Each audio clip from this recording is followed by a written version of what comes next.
My friends, what you see here is a traditional Ukrainian instrument, bandura, and this is Ukrainian culture. It is brought onto the front lines and it is everywhere. It is a strong and vital culture that cannot be stamped out by a minor country like Russia. Everybody is fighting for it, including me, and this is what I want to let you know now, that you again have the possibility to directly help Ukrainian units, because we have a Christmas present for them which you can give. And it also includes a Christmas present for the Russians. I will launch a new fundraiser for, drumroll, Baba Yaga, the big boogeyman drone which carries 4 huge explosions, but you will see everything in the video. Today's updates will continue after this video. All of the links are in the description below, so if you feel like it and if you can able it to yourself, help the Ukrainian units and help us protect freedom and democracy. Hello my friends, and welcome to a certain field in a certain location. In front of me you can see 2 incredible futuristic killing machines, and we're gonna introduce you to them today. You're gonna like them very much, and at the end you'll have a possibility to contribute to buying these magnificent beasts to the Ukrainian armed forces. Next to me is standing Mr. Q, next to Alex here is standing Morgan, and these guys are today our security detail. Now what you can see here is Baba Yaga. We call him Baba Yaga. This is what the Russians call it because it's big, it's scary, and if you have seen John Wick, it's the boogeyman, it's the one who comes to deliver bad things to you if you behave badly. And we know Vatniks are behaving very badly. So if you want to donate to the purchasing of these drones, you can do it via the link on the screen or the link in the description below. Next to me is standing Alex, a superstar of fundraising for Ukrainian armed forces, and I'm going to give the word to him now. Thanks, Artur. Hi, I'm Alex. I'm a fundraiser and truck driver and drone funder for the 69 Sniffing Brigade, and we've got a very special mission with me and Artur for a very special military unit to help them buy more of these innovative drones. These are Ukrainian designed, manufactured, and they can be operated in areas that others can't, but they need our help, don't they, Artur? They do, really much, and this is the fastest and most efficient way to give your contribution to the very secret, top secret, futuristic weapons program that Ukraine is developing, these drones right here. And what we'll do as well, won't we, Artur, is tell people a little bit more about each of these drones, their names and some of their capabilities. And then hopefully, very quickly, you can all help us, help Ukraine, buy more of these and win this war as quickly as possible. Let's go, my friends.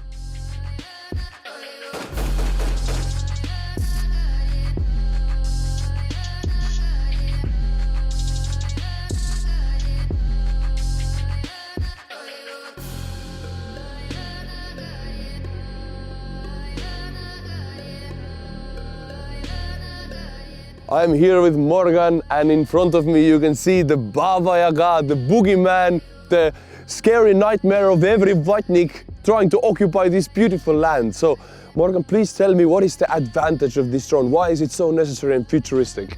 First of all, we've got own customized protocol of the connection. It's protected, and we can go with this drone for 10 kilometers in a depth, and actually it can carry 20 kg of explosive. There is a place for 4 bombs, each bomb's up to 5 kg. For example, this bomb is 2 kg, but it's extremely accurate. And this drone, actually this nightmare of the orcs, because hundreds of tanks and armored vehicle is already destroyed with this kind of drones. And the also advantage of this drone is we're using this drone hundreds times. So this drone with a thermovision go forward and back, and actually it's not a kamikaze drone. We use this drone hundreds times.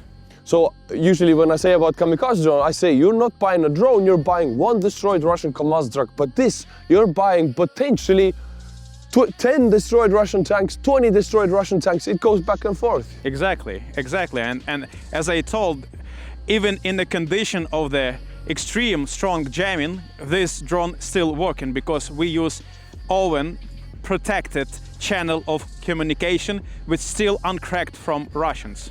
So it's always to give where you know it goes to the best use, and this is it. This is a war of drones and a war of logistics, and this drone can take out also Russian logistics because it goes, drops bomb on kamikaze or some infantry fighting vehicles that is transported ammunition. It is destroyed, and Russian logistic is destroyed. It's the most efficient way for you to help Ukrainian armed forces win.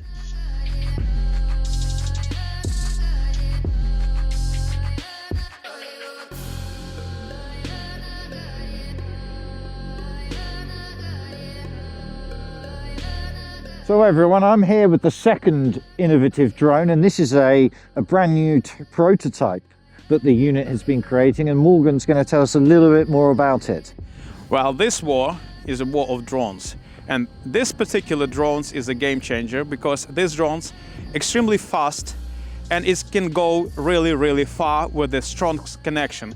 This drone can go up to 50 kilometers in a depth of the operational field of Russians units. So this drone can carry up to 2 kg of explosive really fast, and what is really important, we can keep connection with this drone even in the condition when it's very strong jamming. So this drone fast, reliable and very accurate. So you heard that, people. This drone is faster, it can't be stopped, and it can go further than the other drones that are currently being used. And also, it's got a bit of a special name, hasn't it? Oh yes, we call this drone Needle because this is the same name of Arya Stark pinky sharp sword from the movie Game of Thrones. You can't use that, my lady, it's too small. I won't cut you, don't worry. That's right, everyone. So this is your chance to help us fundraise and purchase brand new military technology for the Ukrainian army. Thank you. So you can see that the weather here in Ukraine, we've got snow, and that means Christmas time is coming. So for this campaign, we're going to have a very special Christmas NAFO Santa patch.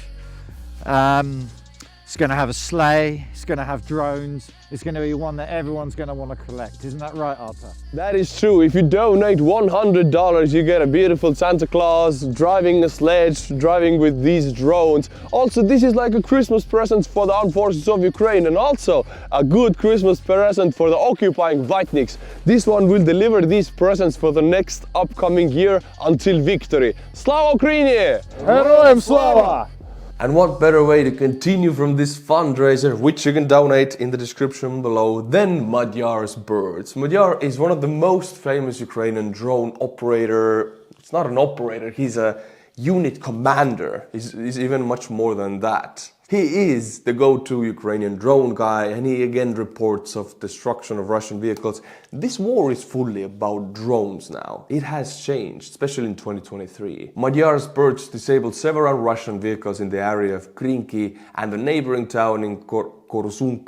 The two clips attached to the post document eliminated Russian infantry fighting vehicles of the types BMD-2, BMD-4M and BTR-82. This video and footage has been geolocated of being right next to Krinki. And I always wonder, if you see this kind of drone footage, people are able to do this. Boom, they look at trees, they look at Google View, Google Maps or other satellites that offer the same services, and they're able to geolocate these areas like true professionals. And this is people just being teachers or bus drivers, just doing this on their free time. NAFO fellas, you know. This is unbelievable. So anyone who is geolocating this footage in anywhere, I respect you a lot. What is so weird about these small FPV drones is that they cost up to $1,000. Usually different drones price varies depending on the company. It's $500 to $1,000, and they are able to not destroy an infantry fighting vehicle or a tank with one hit, but to immobilize it.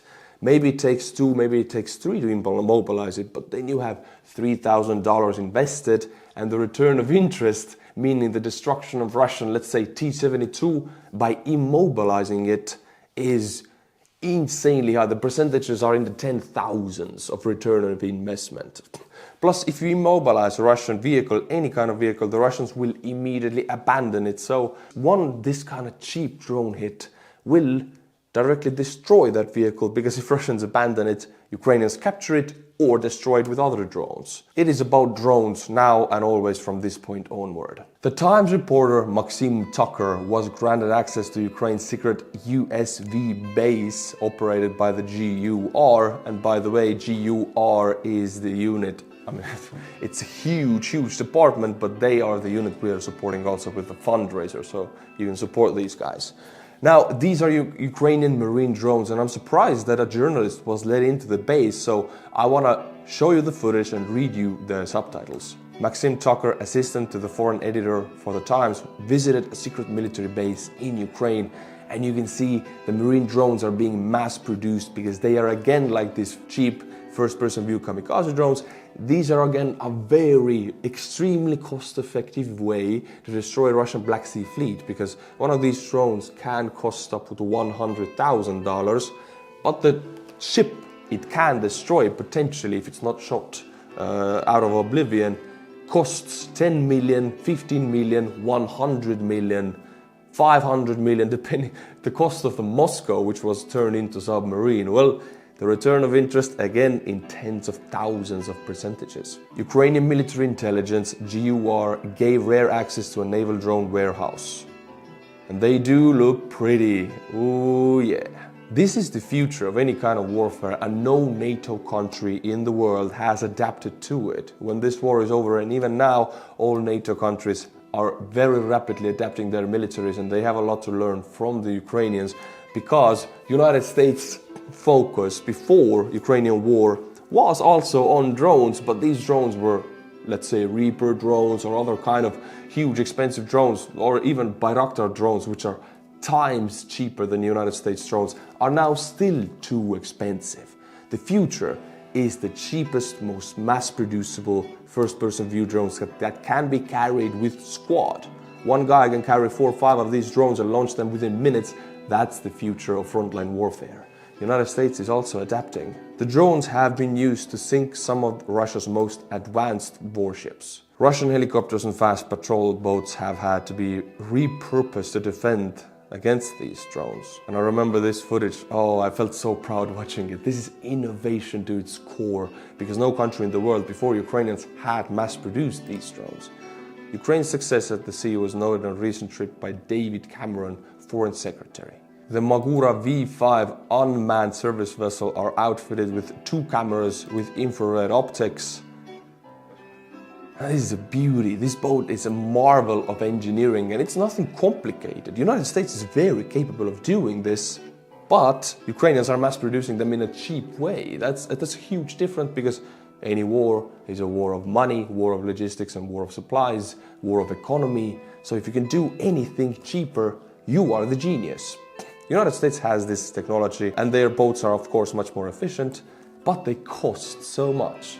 The sea drones are assembled within Ukraine, but have benefited from Western technology. I've said it many times, but I'll say it many times more.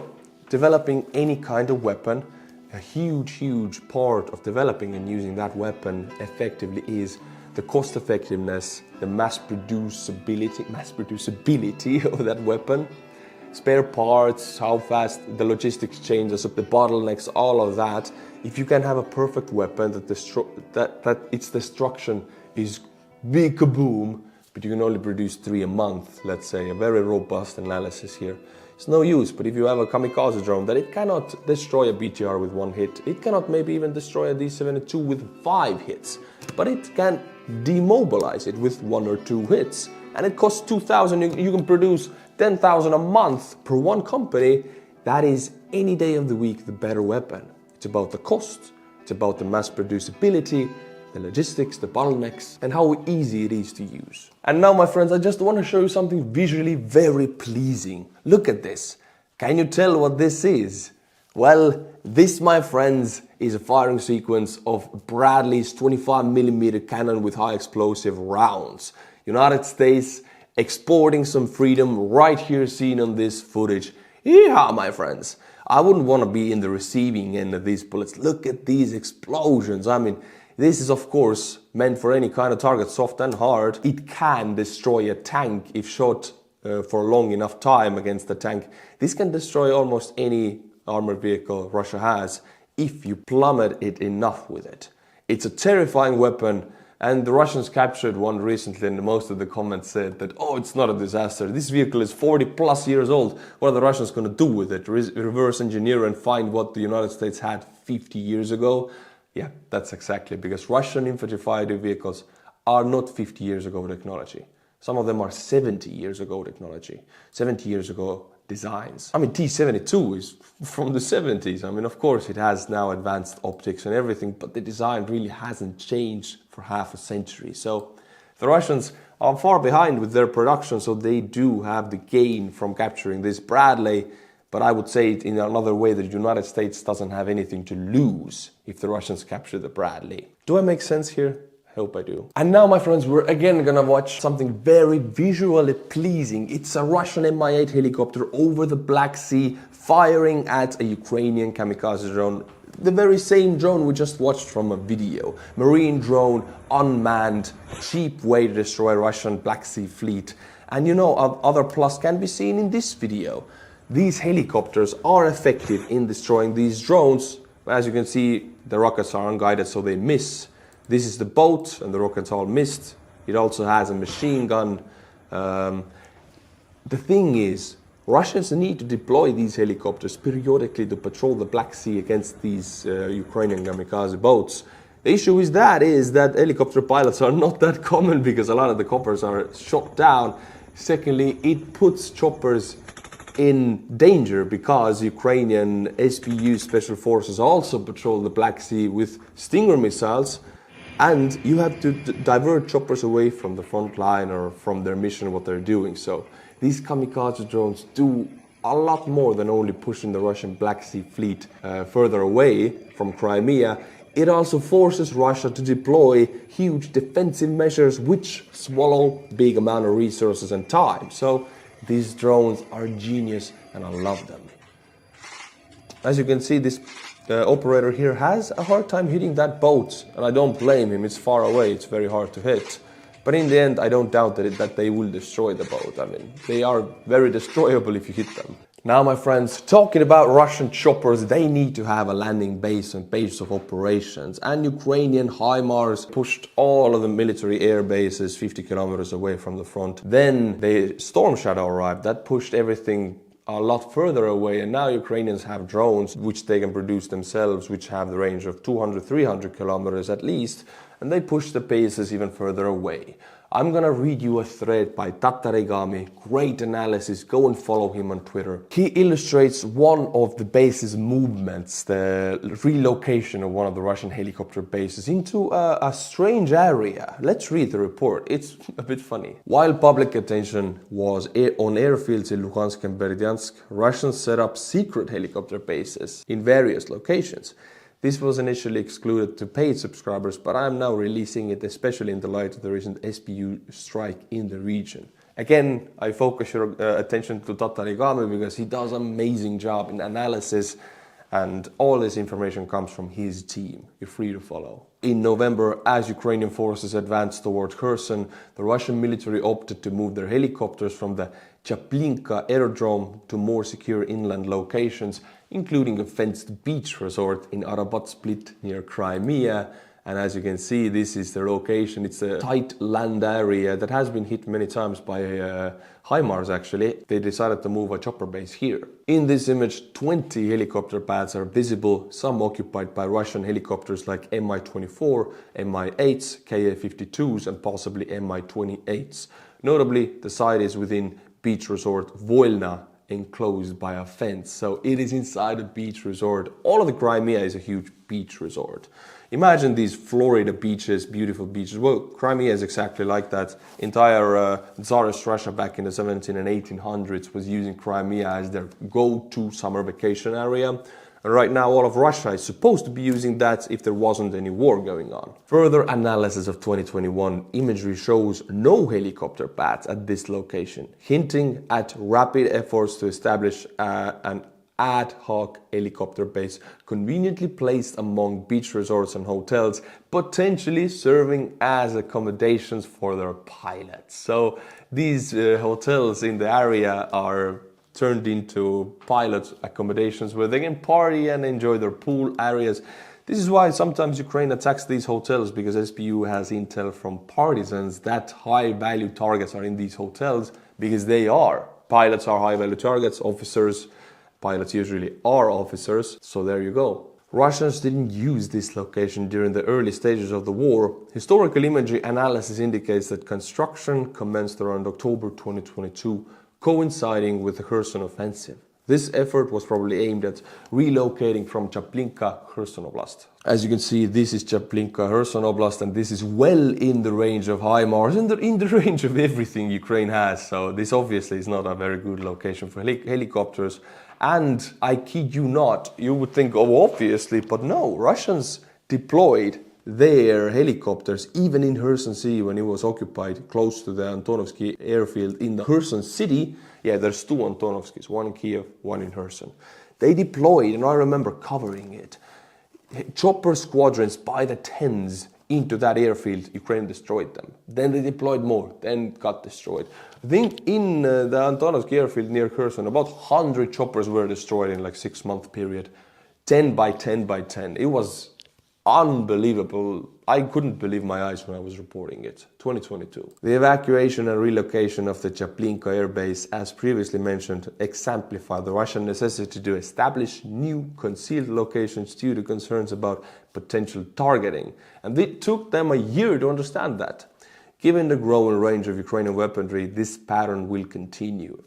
Simultaneously, it must be acknowledged that the quality and frequency of the concealment measures have notably improved compared to 2022. The Russians have been notably successful in concealing some of their new helicopter sites and command centers for a while. Thank you, Tatarigami, for such amazing information. Go and follow Tatarigami. My friends, and now my favorite part of the video, butchering the patron names for the last time in this week, because we continue on Monday. I'll read you 5 new names thanks to who I can do what I do. Any kind of security net releases my time to be focused towards aiding Ukraine. So in a way you support Ukraine by supporting the Patreon. LTC Robert Svensson, Retired USA, Joel Jose, Tormod Larsen, Rachel Gregory, Donald Wells. Thank you to all of you 5 people. If you like my channel, Patreon link is in the description below. Also, I answer every Patreon message every day. So you want to talk to me, write to me a message in Patreon. Until my next video on Monday, my friends, Slava Ukraini, and bye-bye.